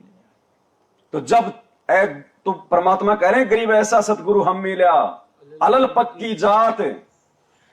तो जब तक सतगुरु धरती पे है और जब वो जाएगा उसी समय ले जाएगा, उसने जितने भी ले जाने होंगे, उसी के लिए रिहर्सल कर रहा है परमात्मा, उसी के लिए पहले पहले अपने को ले जाएगा, उसके बाद में नहीं भगत जी, बाद में कोई नहीं जा पाएगा। और क्या कह रहे हैं परमात्मा? गुरु जी कह रहे हैं यदि तुम मेरे रहते सहते भगत नहीं बनोगे, जो मेरे रहते सहते पार नहीं हुआ वो बाद में कहां से हो जाएगा? बाद में तो तुम्हारे ऊपर जो है कोई दबाव ही नहीं रहेगा, अंकुश ही नहीं रहेगा कोई। अरे टीचर सामने बैठा है और उस समय बच्चा स्कूल में जो है वो शरारत कर रहा है, और टीचर कहीं बाहर चला गया तो वो बच्चा एक सभ्य विद्यार्थी बन जाएगा? जो गुरु के रहते सहते ही नहीं मान रहा, वो गुरु के जाने के बाद में कहां से विद्यार्थी बन जाएगा? क्या कह रहे हैं गुरु जी? चलो मान ले ईब आपने सुख भी हो गया, रह भी गए, और कंटिन्यूस 5-6 जन्म आपके मनुष्य के भी हो जाएंगे इस कमाई थे वर्तमान के भक्ति से। और आगे सरदार, क्योंकि आगे घटेगी जब दास यहाँ मौजूद है, अभी गलती करोगे तो आगे कौन से पार हो जाओगे तुम। अब तो हर तरह से मर्यादा आपको समझाता हूं, ये बताता हूं ये गलती मत करो, तुम्हें फाउल पॉइंट बताता हूं कि ये पॉइंट फाउल है, तेरा नाम खंड हो गया। तो अब भी जर रह जाओगे तो फिर आगे कैसे पार होगे तुम?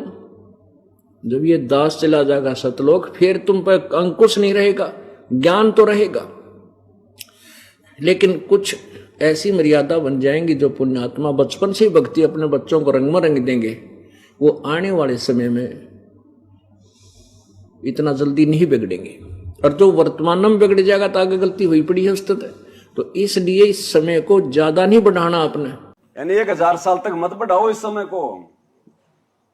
गुरुजी कह रहे हैं जो तुम आज ही पार नहीं हो पाओगे मेरे रहते सहते, मेरे जाने के बाद में कैसे पार हो जाओगे? तुम्हारे ऊपर कोई अंकुश ही नहीं रहेगा। जब आज गुरुजी के रहते सहते तुम स्टेडियम ठोक रहे हो, तो गुरुजी के जाने के बाद तुम मतलब भगत बन जाओगे? तो भगत जी ये बहुत थोड़ा समय है, बहुत थोड़ा समय इस धरती पे ये मोक्ष का। और दास इसीलिए चीख रहा, चिल्ला रहा है कि ये मेरा नहीं है साथ संगति, ये परमात्मा ने चलाई अपने भगत छांटने के लिए। और जो भगत बन जाएगा वो छट जाएगा, नहीं तो आते रहो, हलवा चाटते रहो, भोग लगाते रहो, ये प्रवचन सुनते रहो, कुछ लेना देना नहीं है। चले भगत जी, मैं तो कभी नहीं मानता हूँ शुरू से कि आपकी साथ संगति है। मैं तो भगवान रामपाल जी महाराज की साथ संगति मानते आए हम तो। मतलब ज्ञान उनका, यहाँ पे बैठ के उनकी चर्चा होती है, कोई मैं अपने बाप दादाओं के ज्ञान की चर्चा थोड़ी करता हूँ। आ जाओ जी, सत्संग। एक चीज और है, गुरु जी ने कहा है कि कोई भी हमें जो शब्द है फिल्मी की तर्ज पे नहीं गाना है। जी जी जी। अभी एक शब्द गा रहे थे तर्ज पे, वो कौन सा शब्द गा रहे थे? मतलब ये कि वो फोटो के वो गुरु को लगा ना सको तो मना किसी को। हाँ हाँ हाँ हाँ। नहीं, ये कब कहा गुरुजी ने कि भी आपने फिल्मी तर्ज पे कोई मतलब कि जो है वो भजन नहीं गाना? नहीं कहा है, कब कहा है?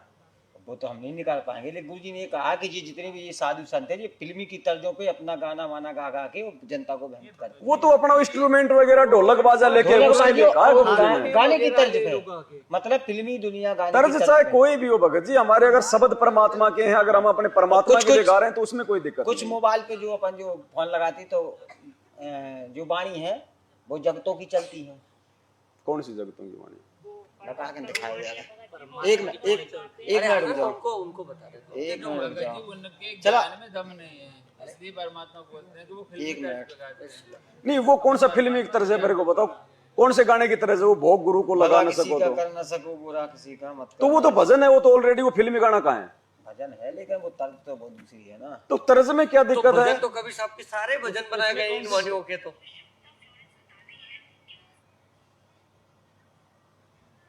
ये भी तो ये देख, एक मिनट रुको, कहाँ है स्पीकर? गायब हो गया। स्पीकर खोल दो ना बाहर से।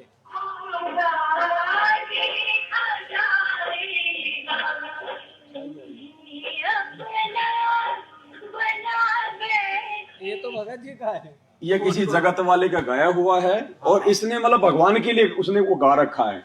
अब कोई भगत अगर उसको अगर अपनी रिंगटोन बना रहा है या वैसे उसको गा रहा है तो उसकी अपनी मौज है भगत जी, लेकिन वो फिल्मी गाना नहीं है। गुरुजी ने केवल अश्लील गाने, अश्लील साहित्य, अश्लील भजन वगैरह सुनने के लिए मना किया है।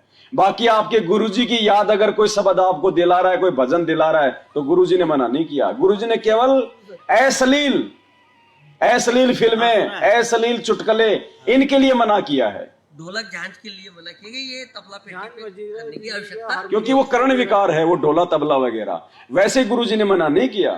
ये तो गुरु जी के रहते थे तो तुम्हारे पे तो गाते थे वो एक भगत जी। क्या तो उसमें क्या दिक्कत हो? उसको सुनने में कोई दिक्कत नहीं, वो तो भाव जागृत होते हैं हमारे गुरु में। ये मैनेजमेंट की रोकी थी उनकी।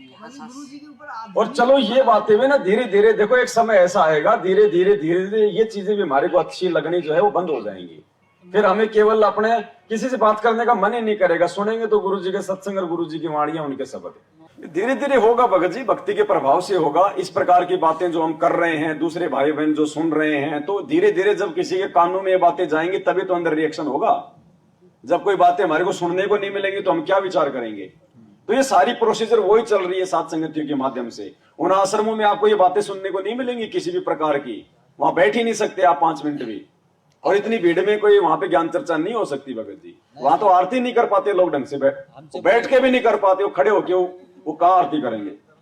बैठ के नहीं कर पाते। वो बैडमिंटन खेलते खेलते उनके नित्य नियम चल रहे हैं वहां पे। ना ट्रॉफी में गुरु जी का फोटो लगाया, ट्रॉफी में हाँ। जो जीतेगा उसे ट्रॉफी देंगे और गुरु जी का फोटो वाले। नहीं, वो अभी जो गुरु जी के वो मतलब ये जो है ना, जूता चप्पल जो है चरण पाद का, वो भी बिक रही थी नामदान। 600 रुपए में बिकती है ना। हाँ, तो मैंने कि भाई नहीं तो वो मिर्ची पे सत्संग से सुनाया ना गुरु जी ने राम हाँ, रहीम वो का, उसका कि राम एक मिर्ची रहीम वाला। 2.5 लाख, एक मिर्ची 2,500 रुपए की बिकी थी ना, किसी 25 किलो। इसमें गुरु जी ने ट्रैक्टर चलाया, फलाना किया, तो यही वो कर रहा है गुरु जी। सेम पाखंड है भगत जी। ये फलाना ढेका, ट्रकों के ट्रक बेचे इन्होंने, सत्संग क्यों चप्पलों के सुनाए? ट्रकों के ट्रक। ना कर पाए। 24 में क्या स्थिति होने वाली है? किसके लिए संकेत करवाया था परमात्मा ने? 24 में क्या स्थिति होने वाली है? स्थिति तो आज भी हो रही है, तो आप और हमें जो हमें महसूस नहीं हो रही स्थिति, तो आज भी जाके देखो जगत में क्या हो रही है। स्थिति तो भयंकर है भगत जी। भोग प्रसाद लगाते हैं तो गुरु जी ने कहा है कि दास का अगर वीडियो लगा के भोग प्रसाद लगाओगे, भोग आरती करोगे तो ये सभी को लाभ होगा। कब कहा परमात्मा ने? वो आपकी वीडियो ही देखी थी, उसमें भी ना, मैं तो कुछ नहीं। नए डाली थी वीडियो। हम जब जुड़े नहीं थे इस साथ संगत में, वीडियो देखी थी तो वो उस समय तक थी जब तक हम गुरु जी को भगवान के रूप में नहीं ले रहे थे। अब भगवान हमारे गुरु जी को भोग लगा रहे हो और गुरु जी अपनी आरती करेंगे खुद ही। क्या हमें याद नहीं है भाई? मैंने ये कहा था उस वीडियो में, जिस आदमी को जो है पढ़ना नहीं आता, जो बूढ़ा है, वो गुरु जी का वीडियो लगा के आरती कर दे, भाई वो बेचारा वैसे कैसे करेगा? सही बात। अगर उसके घर में कोई और भगत नहीं है और उसने भोग लगाना है, उसको खुद को आती नहीं, उसको पढ़ना नहीं आता, वो कैसे भोग लगाएगा? तो उसकी तो वो मजबूरी है। इमरजेंसी के लिए ही गुरुजी ने ये 3 समय की ऑडियो वीडियो बनाई है। हमने इनको रूटीन में लगा दिया। तो जो भाई अनपढ़ है वो गुरुजी का वीडियो लगा के, ऑडियो लगा के, चाहे आरती भी करो चाहे भोग की आरती भी करो, वो ठीक है। बाकी मुझे पढ़ना आता है फिर भी मैं गुरुजी को भोग लगा रहा हूं, और मैं गुरुजी से मतलब की भोग लगवा रहा हूं, खुद कोई गुरुजी भोग लगा रहे हैं, फिर तो हम क्या कर रहे हैं फिर? हमें तो आराम से बैठ के तो चलो तो ठीक है, भाई हम भक्ति भी गुरुजी कर रहे हैं, आरती भी गुरुजी कर रहे हैं, फिर हम क्या करेंगे? हम काम करें ना। वो उनके लिए जिनको ये पढ़ना लिखना नहीं आता। देखो भगत जी, मालिक ने संकेत छोड़े, ऑडियो वीडियो से आरती होती नहीं है। ये तो परमात्मा ने फिर 6 साल बाद में जाके ऑडियो वीडियो बनाई है, मजबूरी में। 19 गुरुजी नाम कब से दे रहे हैं? 1994 से। और ये डीवीडी कब बनी है ऑडियो वीडियो की? 2000 में करोथा आश्रम में बैठ के बना रखी है ना। 1999 में बना था करोथा आश्रम। अच्छा, तो 1999 लगा लो चाहे 2000 लगा लो, नाम दे रहे हो 94 से। 6 साल बाद जाके गुरुजी ने ऑडियो वीडियो बनाए हैं डीवीडी में। तो गुरुजी ने ये भी तो 94 से 2000 तक 6 साल तक उन्होंने जिन जिन भक्तों को नाम दिया वो कैसे आरती करते थे? नहीं, तो गुरुजी ने ये भी तो बोला कि भक्ति बहुत से करते थे। हाँ, जो गुरुजी ने बोला कि जो मेरी दास की जो कैसेट लगाएंगे, जब वाणी जहाँ फैलेंगी तो पेड़ पक्षी जो भी हैं सभी को लाभ होगा। हाँ, तो ये सत्संग सुनो ना परमात्मा के, सत्संग नहीं, मालिक के शब्द नित्य सुनो, नियम मालिक की जो वाणियां सुनो। नित्य नियम जो बताया है सुबह का। अरे तो पाँच नित्य के नियम करीब। ही वाणी है कि हाँ। खाली नित्य नियम का असर होगा, बाकी वाणी का असर नहीं होता। सत्संग भी है, नित्य नियम भी है। तो हम भी तो परमात्मा की वाणी उच्चारेंगे। तो वही हो रहेगी। नहीं तो दुनिया कबीर जी की वाणियां गा रही हो, कबीर जी ने भर रखी है क्या? भगत जी उसमें भी बोले ना, पहले वो पत्थरों के आगे खड़े होके जय गणेश का गणेश जी ने डीवीडी भर रखी थी क्या अपनी आवाज में? बताइए। तो वो तो ठीक है, लोक वेद है, वो तो एक दूसरे में मतलब हिलते तो रहते ये हैं। अब इसमें इमरजेंसी अपन का थोड़ी हिल साधन पाते है हैं। जी, ऐसे। मैंने गरीबदास जी का उदाहरण दे के बताया है कि वो उनका भगत जो कुएं के पास कर रहा था आरती, तो वो भी तो खड़े होके अपने मुंह से वो कर रहा था। भाई जब राम राय जब वहां से जा रहा था, जब गरीबदास जी का एक भगत बैठ के आरती कर रहा था, तो गुरुजी ने क्या बताया? वो राम राय में इतना जमल कि प्रभावित हुआ, वो वाणियां उसके दिल में उतर गई। उसने कहा भाई तुम्हारे महाराज कौन है, वो शरीर में है कि नहीं है? तो वो तो उस भगत के मुंह से सुन के तो प्रभावित हुआ, और वो पंजाब से चल के हरियाणा आ गया वो। तो क्या वो वाणी असर नहीं करी? करी थी ना। वो तो भगत के मुंह से चली थी वो शब्द परमात्मा के हैं, मुंह चाहे वो कोई का भी हो। कबीर जी की वाणियां हैं, कबीर जी के दोहे हैं, ये दुनिया भर के लोग गा रहे हैं ना, लेकिन हम लोग कितने मतलब जो है प्रभावित हो जाते हैं। वो वाणी का आकर्षण है, वो शब्दों की वो शक्ति है भगत जी, भगत की नहीं हो। हमारे गुरु जी कौन सी लता मंगेशकर हैं बता दो? है क्या लता मंगेशकर की तरह सांसारिक तौर पे उनकी मीठी आवाज है क्या? नहीं है ना। और हरियाणा की भाषा दुनिया में सबसे ज्यादा मतलब खड़ी भाषा समझ लो आप। गाली देना, सीधा बात करना, मतलब गाली देना, मतलब प्यार से बोलेगा तो भी गाली लगी। अगर कोई ये पूछे ना भाई साहब टाइम क्या हो गया, फांसी खाकर मरेगा। मतलब आवाज अच्छी नहीं लगती। और उसी आवाज में हमारे गुरुदेव सत्संग करते तो हमारी आंखों से ये शब्दों का आकर्षण है। और ये अभी जो पुस्तक फाड़ी इसने वो आपने भी बनाई है, उसने भी बनाई है। देखिए श्री शिव महापुराण विद्या भारती क्या है वो तो आप बता दो। वैसे ये तो देख रखा वीडियो तो पूरा देखा, बता दो इसका क्या है मतलब। इतना तो आप प्रमाण बता देना। नहीं, वो प्रमाण वो किस चीज की? शिवलिंग के ऊपर। शिवलिंग के ऊपर है, और जो मतलब उन्होंने बताया ना कि ब्रह्मा विष्णु महेश अजरामर नहीं है, तो गीता तो वो तो ठीक है, वो तो गुरुजी ने बता रखे ना। फिर उसमें क्या डाउट है आपको? हमें क्या पता। तो फिर आपको सुना रहे हो फिर ये बात वो नहीं है कि जैसे ये भी बता रहे हैं, जैसे हाँ। किसी भी चीज के लाने इनके भी अपन सुन रहे हैं, और आपने भी जो चीज बताई है भाभी सुनी है, जहाँ भी अपनी डाउनलोड है। तो आपको ये क्या गलत लगा?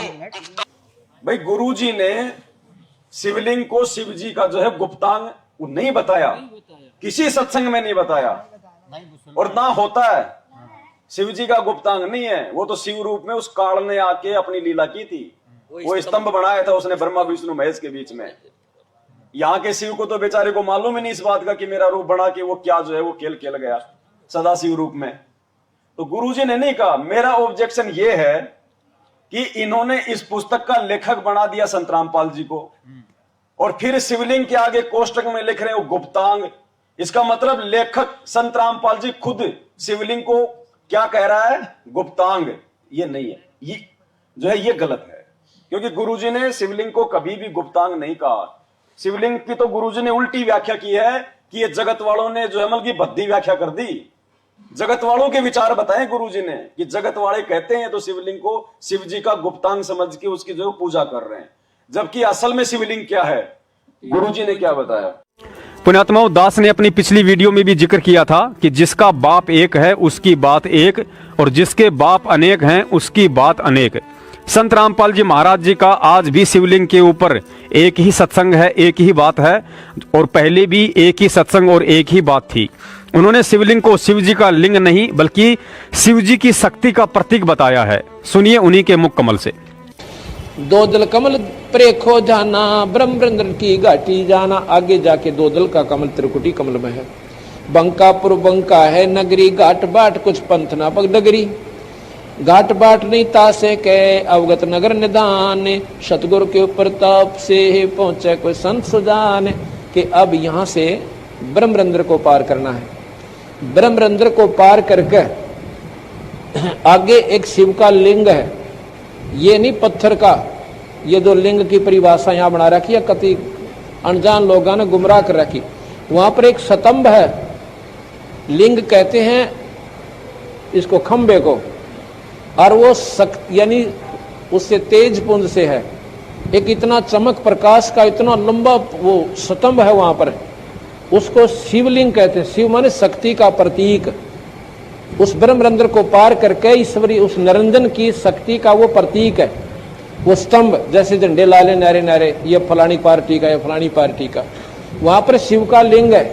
लिंग माने वो खंबा बहुत लंबा, और वो बहुत चमक वाला तेज का है, प्रकाश में है।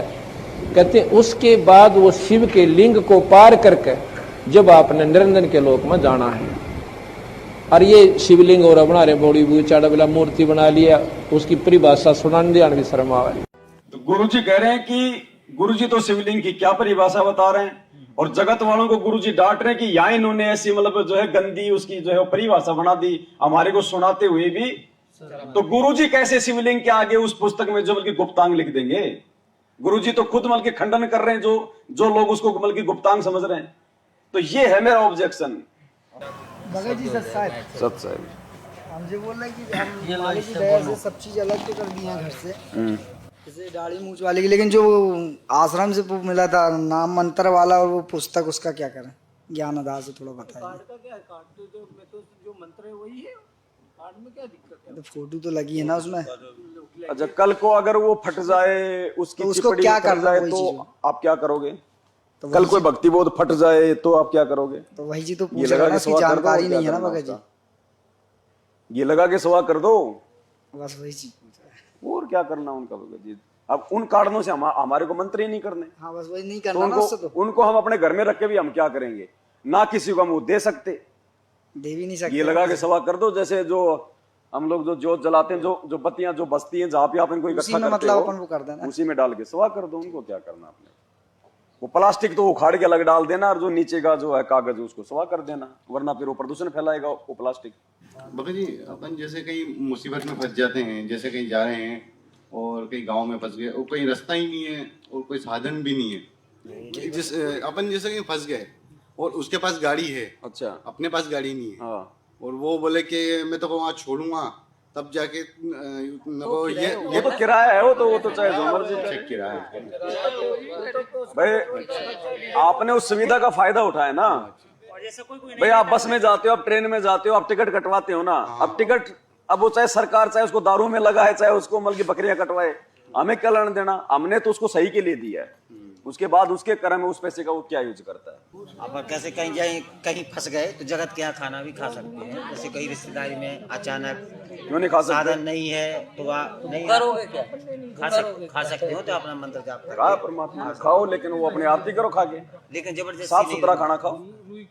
अपन तो मालिक की दया से जब से नाम दीक्षा नहीं, शादी ब्याह इतना किसी कहा की गुरुजी जाती ने, नहीं। जिस घर में मीट वगैरह का यूज होता है ना, उस घर में नहीं खाना चाहिए। स्पष्ट मना कर दो भाई। आपने फिर वहां पे रुकना ही क्यों है? पहली बात तो अपना रुकना काम ही करके नहीं है। निकलो। अगर कोई मजबूरी है, कोई दिक्कत है, गाड़ी चूक गई है, बस नहीं मिली है, तो कोई दिक्कत नहीं, रुक सकती है वहाँ पे। मुझे सत्संग में बताया गुरुजी ने दो प्रकार से समझाया सत्संग में जी। हर बात की गुरुजी दो प्रकार से है। जिसको ज्ञान नहीं है वो कर सकता है, जिसको ज्ञान हो गया वो नहीं जाएगा। शादी में आपकी मर्यादा टूटेगी टूटेगी भगत जी। अब आज किसी को ये पता लग गया कि आपके कैंसर है और उसके घर में चाहे ब्याह हो छोरे का लड़के का और उसको कोई नो के आजा डांस कर ले, नो के तू जा मेरा अपना काम करे, हो रहा डांस, मेरी तो शातान हो रही है, अब करके दिखाओ डांस, बजाओ डीजे, सुनो गाने। तो पुण्यात्माओं संत पहले ही सतर्क होते हैं, इसलिए वो बकवाद अच्छी नहीं लगती उन्हें, अपना भजन करते हैं। कोई बाढ़ में कुआं पड़ो, पड़ते रहो, बजाएं जाओ डीजे, अपना जाना भी वैसे तो वहां से टलो और जाना भी पड़ जाए तो अपना फॉर्मेलिटी करके कोण में बैठ जाए अपनी माला लेके।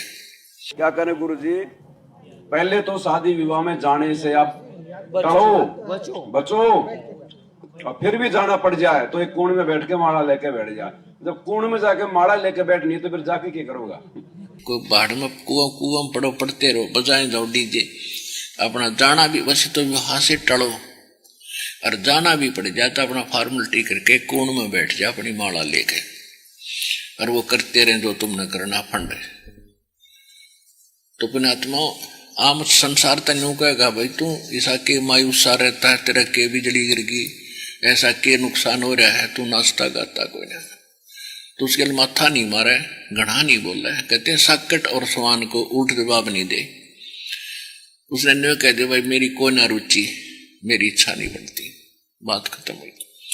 समाज कहता रहेगा, जब उनके साथ बनेगी जब पता लगेगा, उनके साथ तो दुर्घटना होगी जब डरेंगे। हम पहले डर जाते हैं, तो समझदार वही होता जो पहले डरे, नहीं तो चोट लगेगी लगेगी भगत जी, क्योंकि वहां जाने मात्र से मर्यादा खंडित होगी। आप कुछ भी मत करो फिर भी आपकी मर्यादा खंडित होगी।